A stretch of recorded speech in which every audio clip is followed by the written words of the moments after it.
अगर जुबान पर काबू नहीं रहेगा तो जीवन में संतुलन कैसे आएगा। हमारी 10 इंद्रियों में एक जुबान ही है जो एक नहीं बल्कि दो दो काम करती है। एक काम तो इसका बोलना है और दूसरा है खाना। हमारी जुबान यानी जीभ में हड्डी नहीं होती, इसीलिए इसका इस्तेमाल बहुत सोच समझ के करना चाहिए, चाहे खाने के मामले में या कुछ बोलने के मामले में। उल्टा सीधा खाकर हम अपने आप को बीमार कर लेते हैं, वहीं उल्टा सीधा बोलकर हम अपने मन को भी बीमार कर लेते हैं। अगर जुबान काबू में न रही तो खाने पीने की गड़बड़ी से रोगों की लाइन लग जाती है। वहीं अगर जुबान फिसली यानी बोल चाल में गड़बड़ी हुई तो मन के रोग रुकने का नाम ही नहीं लेते। गलत या ज्यादा खाकर, गलत समय खाकर, बिना आवश्यकता के खाकर और बार बार खाकर हम अपने शरीर को बीमार कर लेते हैं। जो मुंह के अंदर डाला जाता है उसी से हमारे शरीर का निर्माण होता है, इसलिए आहार का ध्यान देना बहुत जरूरी है। यदि हमारा आहार ही असंतुलित होगा तो शरीर भला स्वस्थ कैसे रह सकता है, और अगर शरीर स्वस्थ नहीं होगा तो मन भी बीमारू बना रहेगा। जब हमारा खाने पीने की आदतों पर कंट्रोल नहीं हो पाता तो इसके फलस्वरूप जुबान दूसरा वाला काम करने लगती है। जुबान यानी जीभ का दूसरा काम है बोलना।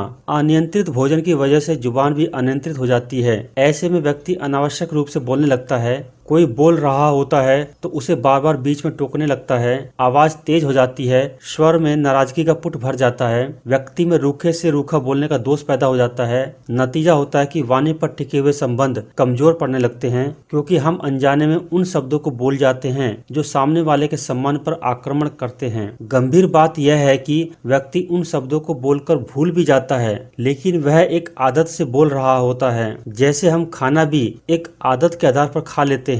खाने पीने के सामान हमारे सामने आते हैं तो भूख हो चाहे ना हो, कई लोग तुरंत खाने लगते हैं, या फिर किचन में जाकर देखा कि कुछ खाने को पड़ा है तो खा लिया, फ्रिज खोलकर देखा वहाँ कुछ रखा था तो खा लिया, कहीं से मिठाई आई तो सारी खा ली। खाने पीने पर जब कंट्रोल नहीं रहता तो शरीर तो बिखरता ही है, साथ ही जुबान पर भी इसका सीधा असर पड़ता है और मन को भी बिखेर जाता है। संयम में हम अपनी जिह्वा को ही कंट्रोल करते हैं। इसका रास्ता भी हम जानते हैं।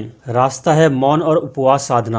दोनों साधनाएं जिह्वा को संयमित रखती हैं, गलत खाने की आदत को उपवास से ठीक करते हैं। इसलिए उपवास में नपातुला और व्यवस्थित भोजन करते हैं। उनको उपवास की भी आवश्यकता नहीं जो संतुलित भोजन करते हैं। वे जानते हैं कि उनके शरीर की जरूरतें क्या हैं और क्या उन्हें नहीं खाना चाहिए, और उनको मौन की भी जरूरत नहीं जो संतुलित बोलते हैं। मौन की जरूरत तो उन लोगों को होती है जिनका खुद के बोलने पर कंट्रोल नहीं रहता। जाने अनजाने में उनकी वाणी मन और वातावरण दोनों को दूषित करती रहती है।